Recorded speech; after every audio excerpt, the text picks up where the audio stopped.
Man, am I really gonna make a whole ass video rambling about the Nostalgia Critic of all people? Yes.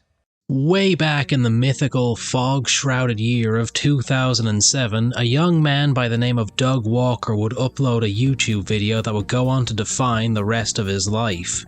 The video was rather basic in nature, even by the standards of 2007, a comedic review of Michael Bay's first Transformers movie. But with Walker playing a rather exaggerated and comedic version of himself, it served as the internet's first introduction to the character he had created called the Nostalgia Critic. It's a little bit interesting looking back because his first ever review wasn't really a review as such, it was more like him manically rambling and recounting the entirety of Michael Bay's first Transformers movie.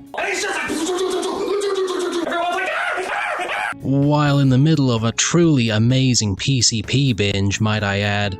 And yet it was that same manic energy that Doug had that managed to draw quite a few eyes to him even back in those days. It wasn't until his second video, a review of Cartoon All-Stars to the Rescue, that he managed to finalize the format that would become commonplace for basically every Nostalgia Critic video that came after. That being a retelling/review of the story interspersed with footage from the movie he's talking about, gags, and skits. And while that may sound a bit rudimentary when I describe it in that way, there are a few important factors to keep in mind. Firstly, this was back in the late 2000s, so this type of content was relatively new to start with. And secondly, it proved to be a fairly popular form of editing that managed to draw in an audience, and many people to this day are deriving some influence from similar types of editing, myself included. Shut up, I'm trying to read anime. Anyone who's been around my channel for any length of time in the past can likely tell that I've had a good deal of exposure to the Nostalgia Critic, largely on account of some of the background footage I've made use of in my videos. I don't care if the Nostalgia Critic is seen as cringe these days, my teenage self watched a shit ton of his content. The early Nostalgia Critic videos proved to be popular, and so Doug continued to make them. But back in those days, YouTube had a slightly different handle when it came to copyrighted content than it does now. It was generally a lot easier for your content to be deleted by YouTube over copyrighted material, and Doug, making use of movie clips and audio in his videos, he was sort of a prime target back in those days. Let that be a lesson to you kiddos. YouTube has always been bad, this is not a recent thing. It's just been bad in different ways over the years. But old Doug was unwilling to let the Nostalgia Critic die simply to appease YouTube. No, he chose something different, something bold, something brave. He chose Channel Awesome. By which I mean he created a website called thatguywiththeglasses.com. Yeah, it doesn't really have the same ring to it as Channel Awesome, does it? But with access to his own website and a different video hosting platform, Doug was able to cut out a nice little niche for himself when it came to content. But the fact that Doug focused on subject matter that a lot of his audience was nostalgic towards and thus interested in, coupled with his rather exaggerated, larger-than-life comedic persona, it was a formula that proved reasonably popular and distinct for the time period. Can you imagine showing those two back to back? Don't show those two back to back!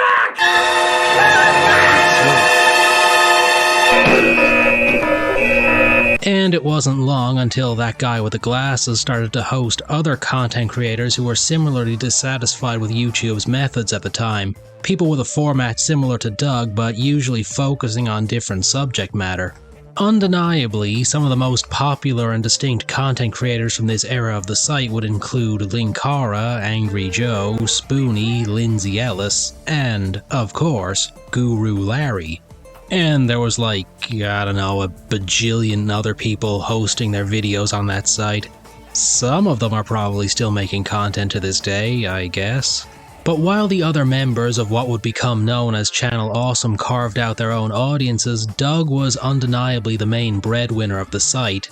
To be more specific, the Nostalgia Critic was the main breadwinner of the site. And no matter what Doug would create, the Nostalgia Critic remained the main draw for him as a creator.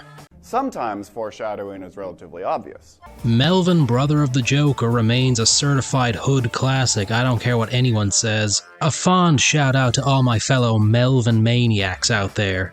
There are at least 5 of us. In 2008, that guy with the glasses ended up getting a nice bump in views and notoriety due to the quote-unquote feud between the angry video game nerd and the nostalgia critic.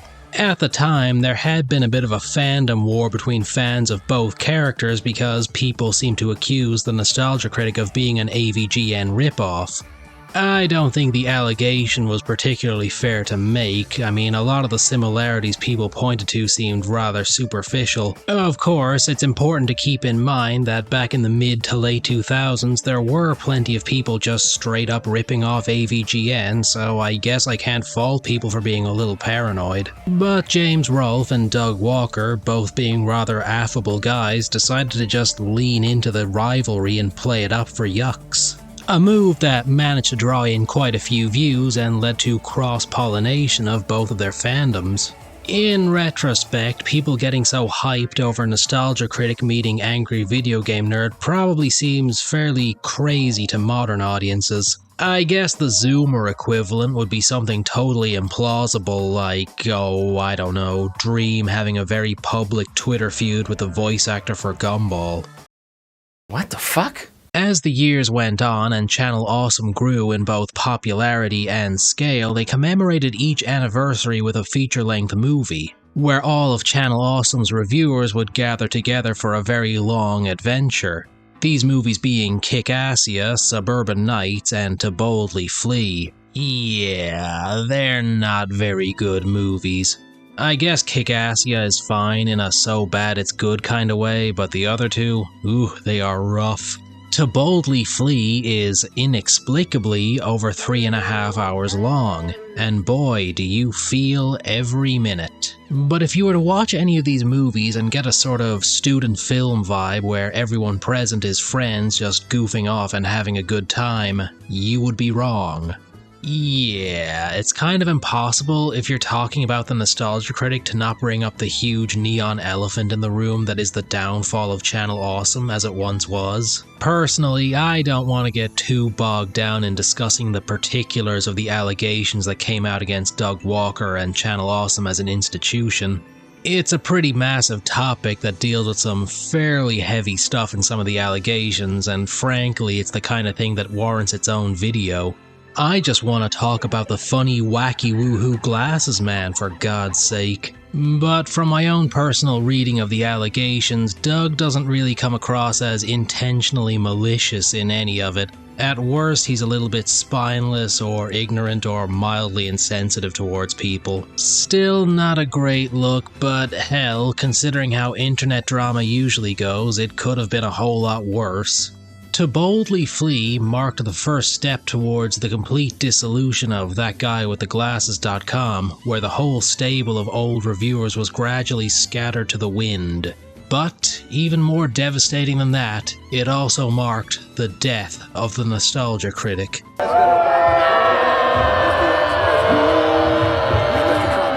Yeah, having spent several years playing the Nostalgia Critic, Doug, perhaps understandably, got kind of fed up doing the same gimmick over and over again, so he sought to replace the Nostalgia Critic with something new, a show called Demo Reel. What would be the polite way to phrase this? Demo Reel, it fucking sucked. While I can't fault Doug for wanting to try something new, badly reenacting scenes from popular movies with terrible green screens and unfunny jokes, yeah, that ain't it, Chief. We're not doing the supervillain shuffle! I am Ra's al Ghul, and I'm here to say no inflection in your voice is A-OK. With the League of Shadows, I'll make Gotham fall. I have several... Lady Emily has this amazing review of Demo Reel going through it episode by episode, and I can't recommend it enough. Go check that out if you want the full breakdown of that series. The main takeaway is that Demo Reel was incredibly unpopular, views on Channel Awesome absolutely tanked, and with no other options, Doug decided to bring back the Nostalgia Critic.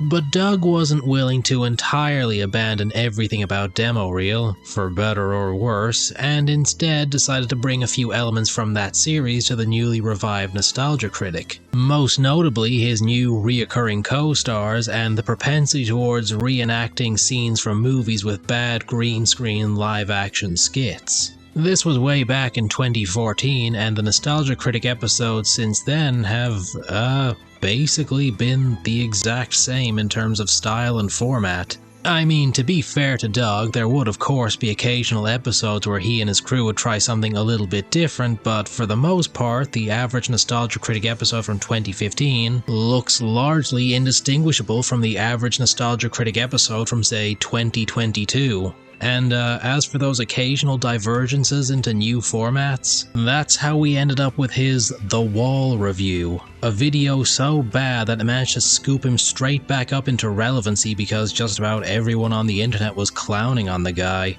But leaving that aside, there's something just rather fascinating in how static a lot of Doug's content has been since the revival. Looking at one of his modern videos, it's almost like you're looking through a time portal back into 2012.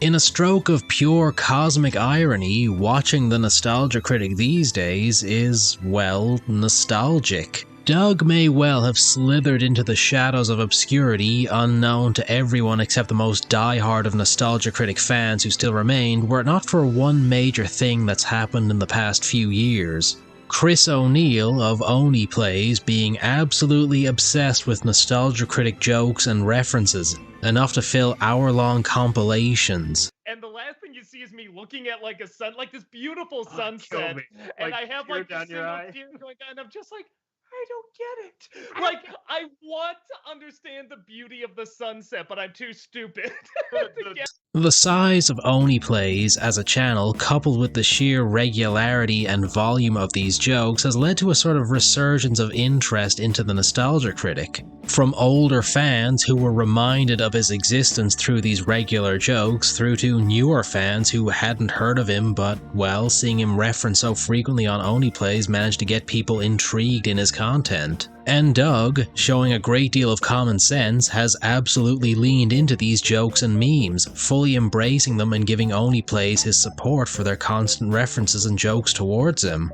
It helps, of course, that Chris's jokes aren't really malicious in nature, but Doug is either as good-natured as he lets on, or he just has the common sense to not feed the trolls or make it clear that something upsets him. Showing a willingness to laugh at himself has ironically made a lot of people gain a newfound respect towards Doug, where for the past few years many people just kind of writ him off as the screaming nostalgic man. And while this resurgence of interest hasn't made him some massively prominent and relevant online figure, it has managed to help him maintain a foothold in the online creative space. There's something just kind of fascinating about looking back on the trajectory of the Nostalgia Critic's entire career. But love him or hate him, I do kinda have to respect his willingness to just hang in there no matter what. I will never be a memory.